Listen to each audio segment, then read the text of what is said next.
చేను దాచేసిన గనుడు చంద్రబాబు పదే పదే ఈ అంశాన్ని అయితే మళ్ళీ ప్రస్తావన తీసుకొస్తారు కాబట్టి 100% అమలు చేసిన వైఎస్ జగన్ సత్యవేడి శంకారంలో మంత్రి పెద్దిరెడ్డి రామచంద్రారెడ్డి, ఎందుకంటే ఇప్పుడు రాయలసీమ నుంచి మొత్తం పెద్దిరెడ్డి రామచంద్రారెడ్డి గారే మొత్తం అంతా చూసుకుంటారు కాబట్టి ఆయన వార్తలు కూడా ఖచ్చితంగా హైలైట్ అవుతూ ఉంటాయి.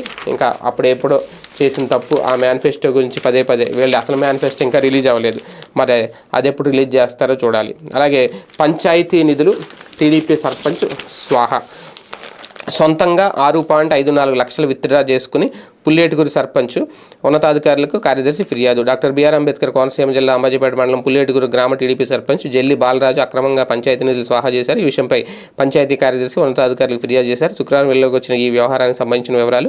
పుల్లేటిగురు గ్రామ పంచాయతీకి సంబంధించిన పబ్లిక్ ఫైనాన్స్ మేనేజ్మెంట్ సిస్టమ్ 15వ ఆర్థిక సంఘం నిధులు 8,36,136 ప్రభుత్వం 2023 జూలై 25న పుల్లేటిగురు యూనియన్ ఖాతాలో జమ చేసింది. అయితే నిబంధనలకు అనుగుణంగా పిఎఫ్ఎంఎస్ విధి విధానాలు అమలు కాకుండానే సర్పంచ్ బాలరాజు నేరుగా 4 విడతల్లో 6.54 లక్షలు విత్డ్రా చేసుకున్నట్టు కార్యదర్శి వివరించారు. ఒక రకంగా ఇక్కడ ఈ పంచాయతీ కార్యదర్శి లేదంటే టీడీపీ సర్పంచ్ కాబట్టి ఇక్కడ పంచాయతీలు స్వాహా చేశారని అది సాక్షిలో వార్త వచ్చింది. అదే వేరే వైసీపీ కార్యదర్శి లేదంటే వైసీపీ సర్పంచ్ అయితే ఆ వార్త వచ్చి ఉండేది కాదేమో.